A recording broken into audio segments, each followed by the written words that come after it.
विचार है आपके?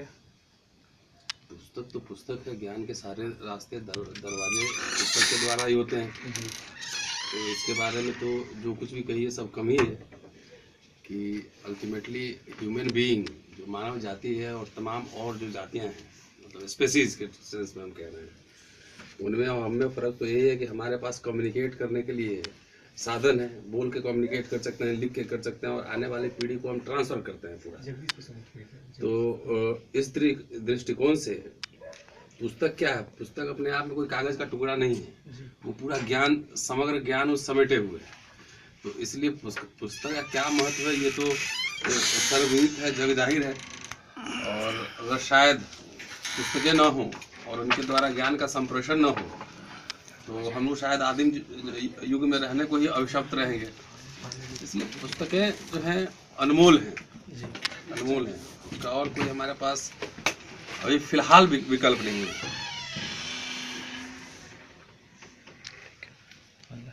जिसे हम कहते हैं परंपरागत जो साहित्य या इतिहास बोध की बात करें तो मतलब आजकल किस तरह की पुस्तकें ज़्यादा मतलब प्रासंगिक हो रही है? किस तरह का विचार जो नया लिखा जा रहा है वो प्रासंगिक ज़्यादा हो रहा है कि परंपरागत साहित्य को ज़्यादा?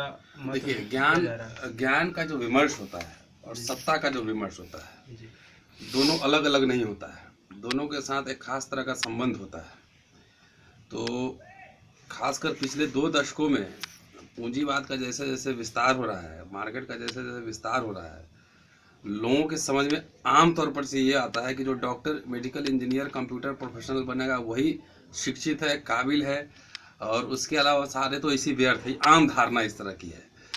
लेकिन ज्ञान की जितनी भी शाखाएं हैं, चाहे वो साहित्य हो, चाहे इतिहास हो, समाज हो, संस्कृति हो, विज्ञान हो, कंप्यूटर साइंस हो, मेडिकल हो, साइंस हो, सब दुनिया को समझने और उसको बदलने के अपने अपने तरीके हैं, अपने अपने साधन हैं। कोई साइंस और साहित्य और इतिहास का जो कॉमन जो मेल्टिंग पॉइंट है उसको दर्शन कहते हैं।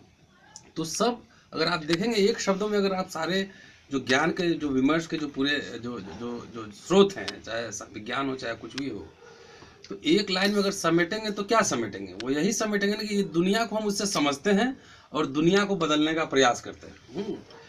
तो जैसे जैसे राज सत्ता में परिवर्तन के साथ ज्ञान के जो पूरे जो परिभाषा होती है, ज्ञान के साथ जो विमर्श होता है, उसमें भी खास तौर से तब्दीलियां देखने को मिलती हैं।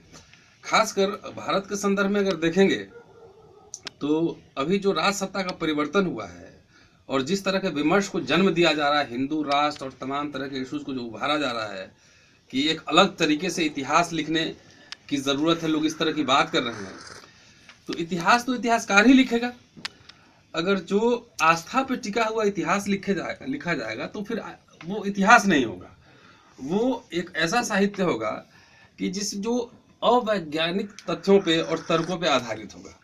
तो इसलिए आज के संदर्भ में जो साहित्य साइंटिफिक तरीके से जो इतिहास पढ़ना चाहते हैं उनके सामने तो अद्भुत चुनौतियां हैं, क्योंकि खास तरीके से एक पोलराइजेशन हो रहा है जिसमें जो विविधता है, जो डाइवर्सिटी है भारतीय समाज की, उसको न कहीं उसको दबाने का प्रयास होगा, कहीं ना कहीं उस पर अंकुश लगाया जाएगा और एक खास तरह से मिथकीय इतिहास को इतिहास का रूप देकर और लोगों के सामने परोसा जाएगा। आप जानते हैं कि जिस समाज का इतिहास समृद्ध नहीं होता है, अभी भी जो हमारे रिपब्लिक डे पे जो गेस्ट आए थे बराक ओबामा, वो चलते चलते एक लाइन में ही पूरे ज्ञान के विमर्श को समेट दिया कि आपको डाइवर्सिटी को ध्यान में रखना पड़ेगा, विविधता को ध्यान में रखना पड़ेगा। जो समाज अपने डाइवर्सिटी को ध्यान में नहीं रखता है वो समाज कभी जीवंत समाज हो ही नहीं सकता, वो तानाशाही की ओर समाज को लेकर जाएगा। ले लो, ब्रेक ले लेके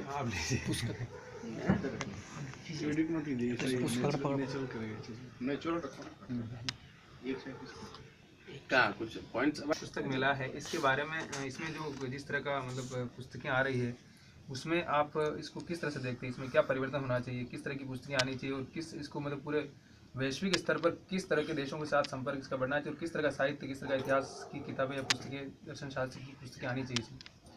नहीं, देखिए, एक तो विश्व पुस्तक मेला का आयोजन ही अपने आप में बड़ी बात है, लेकिन एक शिक्षक होने के नाते और इस देश एक जो विकासशील हमारा देश है उसके नागरिक होने के नाते हमारा तो कम से कम ये दायित्व बनता ही है कि कम से कम पुस्तकें सस्ती उपलब्ध कराई जाएं छात्रों को और शिक्षकों को और तमाम जो देश और समाज के सोचने वाले लोग हैं, कि इसको खाली व्यवसाय धंधा न बना लिया जाए, इसको पैसा कमाने का साधन न बना लिया जाए। अब एक खास तरह से जब पुस्तक मेला का आयोजन होता है तो उसमें साहित्य समाज जो अविकसित देश हैं, जो थर्ड वर्ल्ड की कंट्री हैं, जो लैटिन अमेरिकन जो कंट्रीज़ हैं, और तमाम हर तरह के साहित्य उपलब्ध कराया जाना चाहिए, जिससे ये नहीं हो कि खाली अमेरिका सेंट्रिक आप हो जाए, ये नहीं हो कि खाली आप मैनेजमेंट सेंट्रिक हो जाए। तरह तरह के जितने भी ज्ञान के जितना डाइवर्सिफाई कर सकते हैं उस तरह की पुस्तकें उसको उपलब्ध कराया जाना चाहिए और उसको सस्ते से सस्ता दर पे उपलब्ध कराया जाना चाहिए। कुछ बात बोल रहे हैं? हाँ, मैं राजनीतिक सत्ता के साथ वो बात ऐड करना चाह रहा था कि एनबीटी ने बहुत सारे ऐसे क्रांतिकारियों के किताब छापे हैं उनके जीवन के बारे में जो कि कांग्रेस से उनका मेल नहीं खाता था। उदाहरण के लिए भगत सिंह, बिपिन चंद्रा चेयरमैन थे, उस समय काफ़ी इस तरह की किताबें वहाँ से छपी। लेकिन अब जो वो एक तरह से सरकार का स्ट्रेंथ भी था कि जो उनके विरोधी थे उनको भी प्रोडक्शन ऑफ नॉलेज में उनको भी जगह दिया जा रहा था कि समाज को, देश को उनके योगदान से वंचित नहीं किया जा रहा था। लेकिन अब जो अभी हाल फिलहाल देखने में आ रहा है, जो प्रवृत्तियां देखने में आ रही है और जिसका रिफ्लेक्शन एनबीटी के पब्लिकेशन में भी शायद हमको देखने को मिल सकता है कि बाबा साहब की हिंदुआइजेशन की पूरा प्रयास चल रहा है। उनको आप उनकी इंडिविजुअलिटी में नहीं देखने की कोशिश कर रहे हैं, और जिस कॉन्टेक्स्ट में बात कर रहे हैं, जिस कॉन्टेक्स्ट में लिख रहे हैं, उसको नहीं समझने की कोशिश कर रहे हैं। अब बाबा साहब के कॉपीराइट चल रहा है कि बाबा साहब को हिंदू सिद्धांतकार के रूप में कई ऐसे दलित चिंतक, विचारक और नेता अभी अचानक पैदा हो गए हैं कि उनको भी हिंदू कॉपीराइट के संदर्भ में देखने की कोशिश कर रहे हैं। तो इस तरह का अगर कार्यक्रम होगा, खासकर ज्ञान के उत्पादन के संदर्भ में, तो ये आप जाति करेंगे। ये जाति सिर्फ उस व्यक्ति के बारे में नहीं करेंगे, उस समाज के बारे में नहीं करेंगे, बल्कि आने वाली पीढ़ी, तमाम पीढ़ी जो कि विज्ञान के विमर्श में अपना कंट्रीब्यूशन करेगी, उनके साथ एक तरह का छलावा होगा, उनके साथ एक तरह का धोखा होगा। बाबा साहब जिंदगी भर हिंदूवादियों के खिलाफ लिखते रहे, जिंदगी भर उनका संघर्ष ही उन्हीं से था। लगातार उनके राइटिंग से पढ़िए तो बार बार कहते कि मैं वो वाला हिंदू नहीं हूँ, मेरे हित और उनके हित अलग अलग हैं। और आज उसको इस तरीके से मोनोपोलाइज करने की कोशिश की जा रही है। अगर मान लीजिए इसी तरीके से किताब छापा जाएगा तो आप जो वस्तु स्थिति है, जिस संदर्भ में उस समय तो आरएसएस नहीं था, न हिंदू महासभा था, उस समय हिंदू तथाकथित कोट अनकोट हिंदू का जो पूरा प्रतिनिधि था वो कांग्रेस ही था। तो कांग्रेस से बात कर रहे थे, कांग्रेस के अगेंस्ट आर्गुमेंट कर रहे थे। अगर उसको इस तरीके से छापा जाएगा तो शायद विषय वस्तु के साथ वो इंसाफ नहीं होगा। सर, आखिरी सवाल है कि हम साइबर या इंटरनेट के ज़माने में जी रहे हैं, क्या इंटरनेट के आने से मतलब पुस्तकों का महत्व कहीं ख़त्म हो जाएगा धीरे धीरे सर, या फिर ज्ञान का अधिक विस्तार होगा? जाहिर है जितना टेक्नोलॉजी फ्रेंडली लोग होंगे तो ज्ञान का ज़्यादा विस्तार होगा, लेकिन इंटरनेट होने से वो किताबों का महत्व किसी तरीके से कम नहीं होगा कभी भी। मैं इंटरनेट का इस्तेमाल करता हूँ, इंटरनेट पर जब टेक्स्ट पढ़ता हूँ और जब एकदम विजिबल हाथ में किताब होता है, दोनों के पढ़ने के तरीके में फ़र्क होता है। तो किताबों का महत्व कभी कम नहीं होगा। ये है कि सारी किताबें अभी है कि ज़्यादा सुलभ होता जा रहा है। इंटरनेट के द्वारा जो है कहीं गांव में बैठ के भी लोग अगर चाहे तो आप किताबें उपलब्ध देख सकते हैं, आपका ज्ञान का विमर्श बढ़ेगा उससे। तो इससे तो है दोनों एनरिच होगा, इससे तो है दोनों संपन्न होंगे। एकदम। Thank you sir.